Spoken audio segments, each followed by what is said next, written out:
¿Qué tal amigos? ¿Cómo están? Bienvenidos a Reunidos. Soy Elga Arreategui. Un placer de tenerles nuevamente conmigo. Hoy me visita una escritora, ilustradora y médico.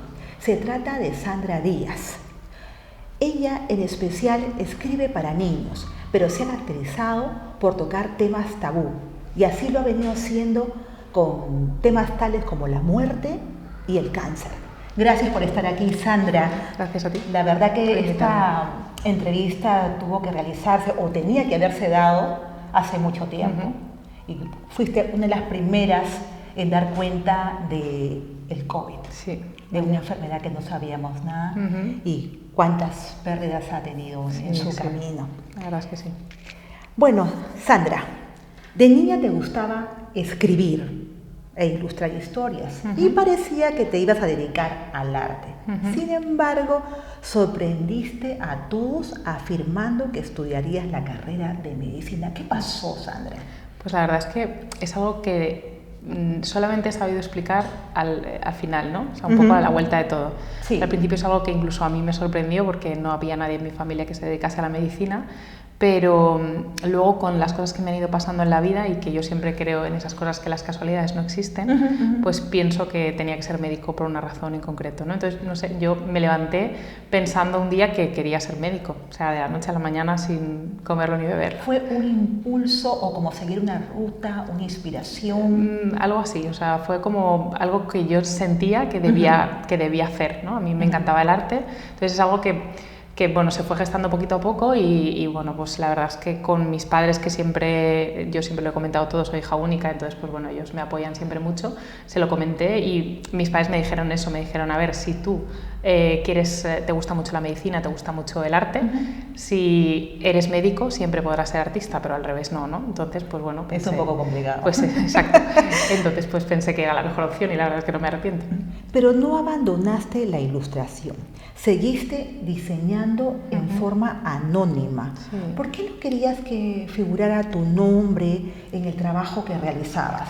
No lo sé, porque pasé una época así un poco oscura con el tema del arte, siempre me he menospreciado en muchas ocasiones y bueno, pues pensaba que realmente lo que hacía pues tampoco merecía tanto la pena, ¿no? Durante una época. Y me costó mucho. De hecho, he estado durante un tiempo un poco peleada con la ilustración y demás, hasta que luego lo he vuelto a retomar. Y por eso, las cosas que he hecho han sido siempre anónimas y hasta que luego volví otra vez a subirme a darte visibilidad, ¿no? Exacto. En otro de tus talentos. He averiguado que la primera obra que escribiste en serio no fue un relato, sino un poemario. Sí. Lo titulaste Palabras de un ángel. ¿Dónde fue a parar esta obra? ¿Dónde se oculta? Pues eso lo tengo en mi casa. ¿Le darás una oportunidad? Pues no lo sé. No lo sé, porque la verdad es que me cuesta mucho releer los poemas. Es algo que siempre pienso, ¿no? Y que era una cosa que decía Pablo Neruda, que siempre decía que es como que los poetas mueren en la juventud. Lo he leído muchas veces, ¿no? Que lo decía. Y siempre he pensado, eso es completamente cierto. No sé, yo llegó una edad, alrededor de los 20 años, que dejé de hacer poesía. No sé por qué. ¿Pero te reconoces en esas primeras obras o en esa primera obra, en esos versos? Sí, totalmente. Sí, me reconozco, pero es algo que me cuesta, porque luego la forma que yo tengo de escribir, pues bueno, pasó de ser poemas a una prosa poética, que es con lo que yo respondo, ¿no? Habitualmente. Entonces, pues me reconozco mucho más en esta segunda, pero sí que es verdad que no reniego de la primera. Pero seguramente en algún momento le darás una oportunidad a eso, ¿no? Yo creo que sí.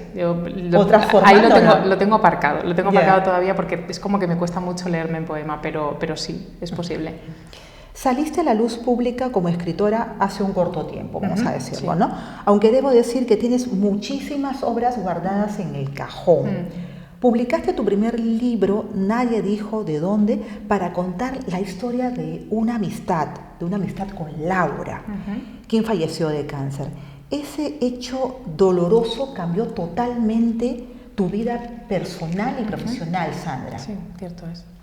Ella, bueno, ha sido mi mejor amiga y bueno, pues el hecho de que ella estuviese enferma para mí ha marcado un antes y un después en mi vida personal y profesional, ¿no? Como te decía antes, es como un ciclo que de alguna manera que o se cierra o empieza, ¿no? Es decir, que con ella aprendí a transitar durante la carrera de medicina pues, por su enfermedad, ¿no? Y luego cuando tuve la oportunidad de decidir qué era lo que quería hacer, supe que era lo que tenía que hacer, que era dedicarme a tratar el cáncer de mama, ¿no? Desde el punto de vista en el que yo pensaba que podía ser más útil, que era a través de la cirugía, que era lo que más me gustaba. Exacto. Eso lo hiciste por tu amiga y por las mujeres. Sí. Has sido muy empática con esto. Totalmente, quiero decir, yo sé perfectamente, bueno, de hecho en el libro, en Nadie dijo desde dónde, hay una carta, y es una carta en la que escribe Laura hacia mí, y es una carta con una declaración de intenciones absoluta, ¿no? O sea, mi amiga me pide que, por favor, cuando haya alguien que se siente delante de mí con una enfermedad como la mía, trátala como si fuese yo la que estuviese allí, ¿no? Y eso es lo que he hecho. O sea, a mí no voy a decir que me encanta tratar a las mujeres porque, no sé, queda así como muy frío porque están enfermas y bueno, pues obviamente preferiría haberlas conocido en otra situación. Pero sí que es verdad que es algo con lo que me siento muy comprometida y que, bueno, pues que pongo a la disposición de todas ellas pues lo que yo pueda hacer. Y esto, en cuanto a la enfermedad, sobre todo al cáncer mamario, uno realmente se implica cuando alguien querido ha padecido. Yo creo que hay dos formas de ver las cosas. Cuando vives eso, cuando lo has tenido muy cerca y te dedicas a ello, puedes o renegar completamente y decidir no quiero saber nada de este tema, o puedes hacer lo que yo hago, que es implicarme hasta el fondo con todo esto. Y acompañar. Exacto. Tus libros, los que has escrito hasta ahora, se refieren a aspectos importantes de la vida que muchos dejan de lado, Sandra, sobre todo por miedo. Tal es el caso de Cayetana y el Guardián de las Estrellas, dirigido al público infantil, que se refiere a la pérdida de los seres queridos. Es muy difícil hallar la forma de explicarle a los pequeños a dónde van o a dónde se fueron, por ejemplo, un abuelo o un amigo. Sí. A ver, realmente nace de eso, ¿no? Sí. Del momento en el que mi hija me pregunta qué es lo que pasa, ¿no? Porque, bueno, pues ella justamente con su tía Laura, que la ve por casa, hay fotos y demás, también otros familiares que han fallecido y que tenemos, en concreto, por ejemplo, mi suegro también falleció y tenemos fotos de él, entonces ella siempre pregunta por esas personas que ella ve, pero que nunca las ha visto en casa, claro, ¿no? Entonces empecé a buscar, me parece que los cuentos son un vehículo maravilloso para entrar a cualquier tema a los niños y bueno, pues me pareció que era un buen vehículo para poderlo hacer y a raíz de eso empecé a buscar literatura, no me gustó lo que encontré y entonces decidí hacer un libro y de ahí sale esa idea. Pero los niños toman la muerte o la pérdida de una forma mucho más natural que los adultos, ¿no es así? Yo creo que sí, si sabemos dónde tenemos cómo tenemos que transmitirles esa información, ¿no? El hacerles entender desde los inicios de la vida que la muerte forma parte de la vida, ¿no? Que es un ciclo continuo. Y creo que por eso es tan importante incidir en estos temas desde que son muy pequeñitos, para que lo comprendan. Sandra, tu más reciente libro es Bicho Raro, el cual aborda el tema de la diversidad y que está narrado por el protagonista, que es tu hijo Tomé. Él nos presenta a sus amigos que poseen superpoderes. A ver, cuéntame, este es Bicho Raro. Bueno, pues mi hijo, digamos que es el que ha venido a darnos la vuelta a toda la casa. ¿No? Somos todos muy alemanes y él ha venido con su carita de ángel rubio, ojos azules, en una casa de morenos. Tal cual. Y entonces, pues bueno, ha venido un poco a ponernos la casa del revés, ¿no? A decirnos que él está allí para cambiarnos a nosotros los planes. Entonces, por eso hablar con él de la diversidad, ¿no? Me parece el tema, estábamos hablando antes de cómo hacer de vehículo de ciertos temas con los niños, ¿no? A través de los cuentos, y yo creo que hablarles de la diversidad, el que entiendan que la diversidad es la riqueza más grande de la vida, creo que es absolutamente necesario que lo aprendan desde pequeñitos, ¿no? El que esas cosas que tenemos de diferentes es lo que nos hace especiales. ¿Y qué superpoderes tienen estos niños, sus amigos? Pues bueno, tenemos varios, hay 5 protagonistas, ¿no? Entonces, pues bueno, Tomé su superpoder que tiene es su naturalidad, ¿no? Y la capacidad que tiene de ver las cosas cosas desde un punto de vista amplio, ¿no? Y luego pues tenemos a Bernat, que es el niño que es gordito, que lleva gafas, ¿no? Y que bueno, pues eso para Tomé, que es el protagonista principal, es un superpoder, ¿no? Porque bueno, pues su amigo tiene ropa muy grande, entonces ellos se pueden esconder dentro de la ropa grande y nadie los pilla. Por ejemplo, lleva gafas, entonces su amigo Bernat le dice que son gafas con las que uno puede ver lo que quiera, ¿no? O imaginarse lo que quiera. Entonces, claro, para él, todas esas cosas que a su amigo lo hacen diferente y por las que a veces se meten con él, pues para él, para él es súper importante. Está Violeta, ¿vale? Que es una niña que va en silla de ruedas, entonces pues bueno, va en silla de ruedas, hay gente que se mete con ella por ir en silla de ruedas, pero en cambio a Tomé le parece que es maravilloso porque ellos cargan ahí todos los trastos, se van de aventuras, hacen carreras y entonces pues eso le parece genial. Luego hay otro niño que se llama Santi, que en realidad nació niña. Entonces, pues bueno, él quiere ser niño y pues intenta de alguna manera, se pone toda su ropa, ¿no? La ropa de los superhéroes que él dice, y se transforma en quien quiere ser. Pues todo eso a él le parece que es maravilloso, o sea, que alguien se ponga una ropa y que pueda ser otra persona, pues le parece genial. Y luego tenemos a otro niño que es autista, no se comunica, no utiliza bien el lenguaje, pero en cambio es súper artista y hace unos dibujos estupendos con los que él dice que se comunica con seres de otro planeta, ¿no? Entonces, claro, todo esto a Tomé le parece genial y él saca de todas esas diferencias que tienen estos niños con respecto a lo que podría entenderse como la normalidad, pues le saca esos superpoderes, entonces les da la vuelta, ¿no? Cuando ve que sus amigos están tristes por eso, él dice, ¿pero por qué? Si esto es lo que os hace realmente especiales, y el libro pues va de eso. ¿Ya has recibido la respuesta de algunos niños? ¿Han llegado a las manos de estos? Sí, pues tuve la ocasión de hacer una presentación, hemos hecho varias, pero tuve la ocasión de presentarlo en el Puerto de Sagunto hace poquito tiempo, bueno, a principios de año realmente, y hice algo que no había hecho nunca, que era hacer un cuentacuentos con los niños, además de hacer la presentación del libro y del proyecto, porque como imagino que luego comentaremos, va con otros libros más.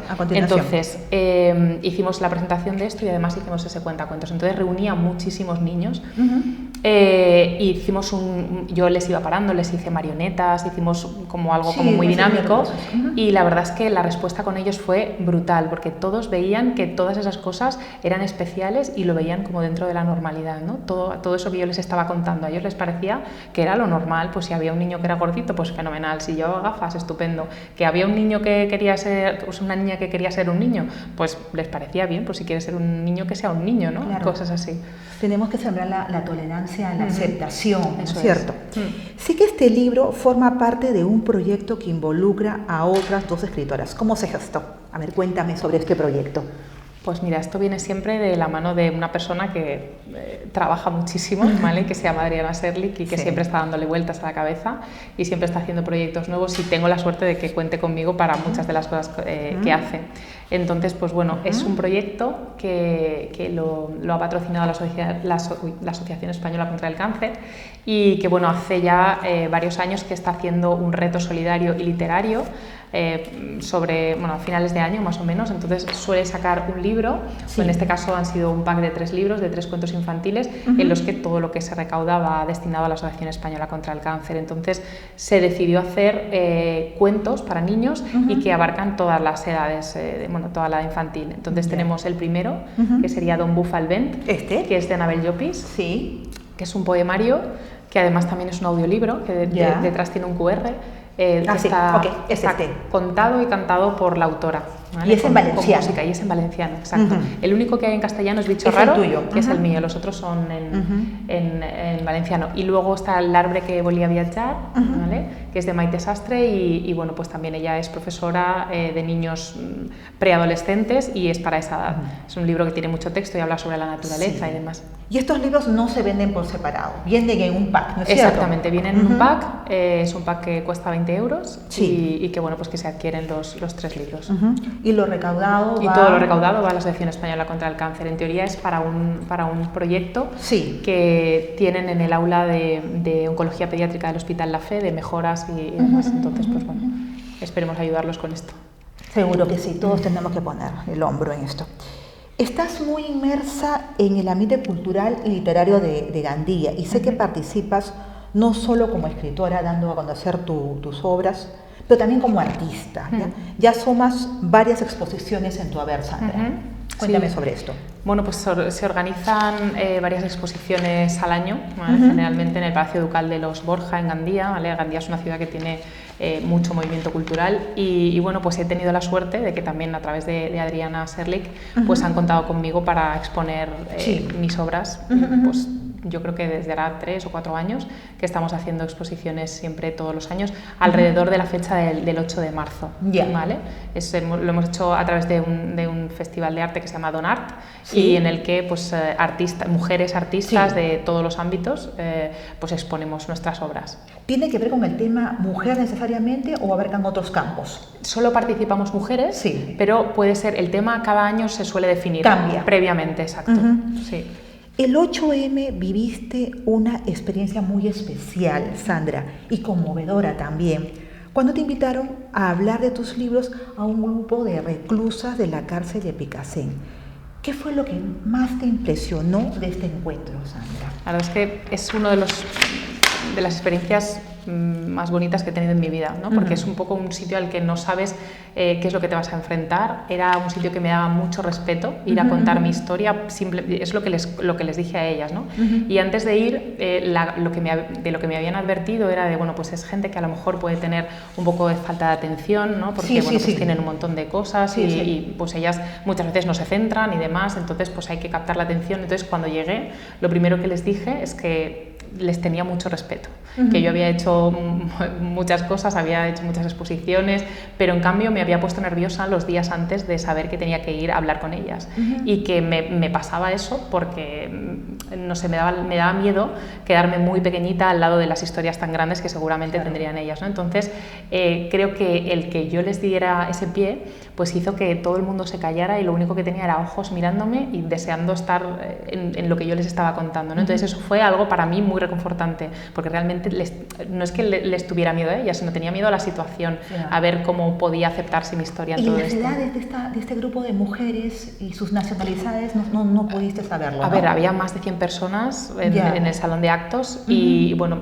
para mí era gente muy joven, todo gente muy joven, pero bueno, había de todas las edades, yo diría pues que a partir de entre los 18 y los 50 y muchos. ¿Y se acercaron luego a ti, te preguntaron algo? Sí, pues estuvo muy bien porque cuando acabé de hacer la presentación, la persona que me había llevado a mí allí como enlace, pues bueno, me dijo, si quieres puedes hacer algunas preguntas y tal, y yo pregunté y participaron muchísimas internas y luego pues vinieron a felicitarme, me dijeron, oye, o sea, jamás habíamos tenido una actividad aquí en el que hubiese suscitado tanto interés y que ellas se hubiesen implicado tanto, ¿no? Y la verdad es que fue maravilloso. Luego además me llevaron por cada una de los módulos donde ellas viven, yo les llevé libros y se los dejé en las bibliotecas, tienen una biblioteca pequeñita en cada uno de los módulos y ellas me llevaron a enseñarme todo lo que hacían, me enseñaron las bibliotecas, todo lo que tienen allí y eso pues la verdad es que es una cosa que me llevo yo ahí en mi retina y en mi corazón. Sin duda rompes tabúes, Sandra, y lo has hecho con el cáncer y la muerte. ¿Qué otro proyecto literario tienes siguiendo esa línea?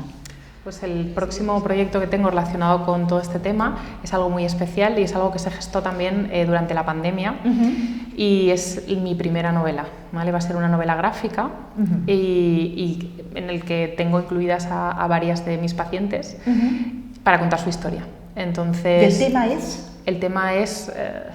¿Puedes decirlo o no? El tema sí, como poderlo decirlo, son mis pacientes, yo solo trato mujeres con cáncer de mama, ¿vale? Entonces voy a contar el cáncer de mama desde distintos puntos de vista, ¿vale? Entonces cada una nos aporta pues una forma diferente, claro, una etapa diferente. Lo vive distinto. Exacto. Sí. Y bueno, pues eso va a ser una novela gráfica y medicina gráfica. ¿Esto para cuándo más o menos estará listo? Me gustaría podértelo responder, pero es que además estoy metida en otro proyecto con otra amiga que también es poeta y que quiere que ilustre su poemario y estamos las dos allí metidas en estos momentos en el proceso creativo de eso. Y los poquitos momentos que tienes, entonces, ¿no? Claro, porque el trabajo, el hospital hijos, y tus niños, y ¿no? Mis hijos, ¿no? Que son 3 y llenan mucho mi tiempo. Entonces, pues bueno, poquito a poco voy. A mí me gustaría por lo menos alguno de estos dos proyectos terminarlo a lo largo de este año. Ya veremos. Sandra, ¿continuarás escribiéndole cartas a tu amiga Laura? Claro, eso es algo que no para, eso se hace todos los días. Lo que pasa es que no siempre las publico.